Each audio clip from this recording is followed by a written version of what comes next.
정말 맞이하기 싫은 불청객이죠. 미세먼지 계절이 이제 돌아오고 있는 것 같습니다. 얼마 전에는 가을 황사가 우리나라에 또 불어닥치면서 미세먼지 주의보가 발령되기도 했었습니다. 여름 동안 잘 지내나 했는데 잊고 지냈던 미세먼지가 이렇게 올라온 겁니다. 지난 3월로 잠시 돌아가 보자면 최장의 미세먼지가 우리나라를 급습한 적이 있었습니다. 이에 국가기후 환경회의가 발족되기도 했었는데요. 이곳에는 반기문 전 유엔 사무총장이 위원장으로 취임해서 5개월 동안에 많은 전문가들과 대책을 만들었다고 합니다. 그리고 지난 10월 7일 청와대에 이를 제안했다고 합니다. 그래서 오늘은 국가기후 환경회의 미세먼지 대책과 경제 이야기 함께 하도록 하겠습니다. K웨더 반기성 센터장과 함께합니다. 어서 오세요. 네. 안녕하세요. 네, 안녕하십니까. 국가기후 환경회의 전문위원으로 센터장님도 함께하고 계신 걸로 알고 있는데 일단 고생 많으셨습니다. 네, 그렇죠. 이 국가기후 환경회는 출범하면서 약 5달에 걸쳐서 아주 각계의 의견을 굉장히 폭넓게 수렴을 했습니다. 예. 본회의, 전문위원회, 분야별 회의체를 수시로 열었고요. 또 501명으로 구성된 국민정책참여단의 수의와 토론회 과정도 거쳤습니다. 국가기후 환경회 전문위원으로 참여한 필자는 정말 대책을 마련하는 과정을 쭉 지켜보면서 정말 많은 분들이 너무나 열심히 해주시더라고요. 좀 감동을 받기도 했는데요. 근데 말이죠. 미세먼지 문제를 해결하기 위해서 국가기후 환경에서 가장 중요하게 생각한 것이 국민이 참여하는 대책이었습니다.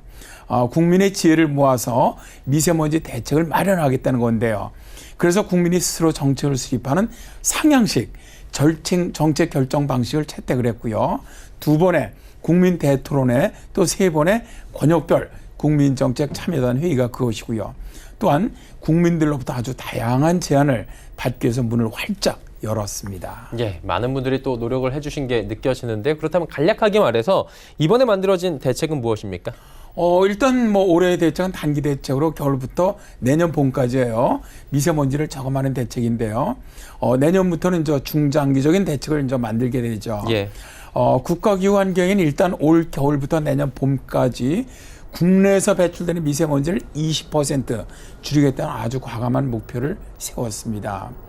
미세먼지 농도가 가장 높은 12월부터 내년 봄 3월까지 4달 동안이죠. 이 기간 동안 아주 집중 관리하겠다는 건데요. 예를 들어서 전력 수요가 최고조에 달하는 겨울 또 봄철에 최초로 석탄 발전소를 최대 3분의 1 이상 가동 중단하도록 하고요. 또 생계용을 제외하고는 미세먼지를 많이 배출시키는 경유 5등급 노후 차량들을 전면적으로 운행을 제한하도록 하는 것이 대표적인 대책입니다. 네, 상당히 과감한 정책을 지금 내놓은 상황이다라고 저희가 익히 들었는데 경제적으로 영향은 없습니까? 사실은 수많은 대책 중에 2가지만 말씀드렸을 뿐 실제 국민이나 기업들이 실생활이나 경영에서 어떻게 보면 좀 불편해할 수 있는 내용들이 많습니다. 그러나 이런 경제적 손해보다는 미세먼지 농도를 줄임으로써 얻는 경제적 이익이 더 크다. 저는 이렇게 생각을 합니다. 경제협력개발기구는 2010년 6월이었죠.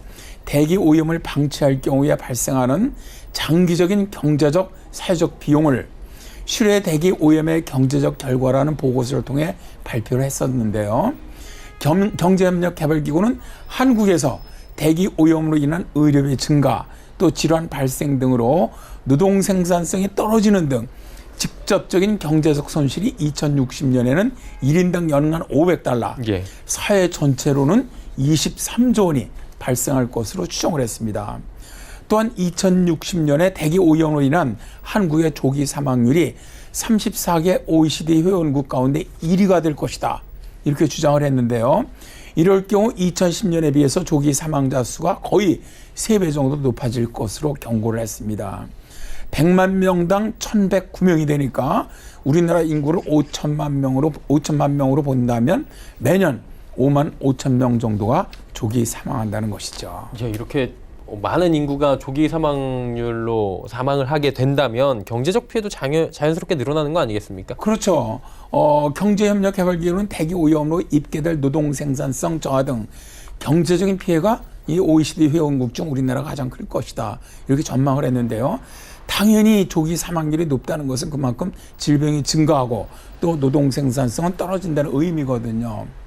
저는요, 지금 우리가 이 미세먼지를 저감하자는 정책이 좀 힘들더라도 오히려 이것이 우리의 건강 또 경제적 이익을 위해서는 더 나은 선택이라는 겁니다.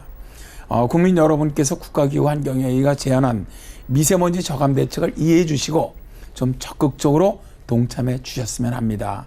우리와 또 우리 아들, 딸들의 미래를 위해서 말입니다. 네. 오늘 국가기후환경회의 미세먼지 대책과 경제 이야기를 나눠봤는데요. 이곳에서 전문위원으로 활약하고 계시죠. K웨더의 반기성 센터장과 함께했습니다. 고맙습니다. 네, 감사합니다.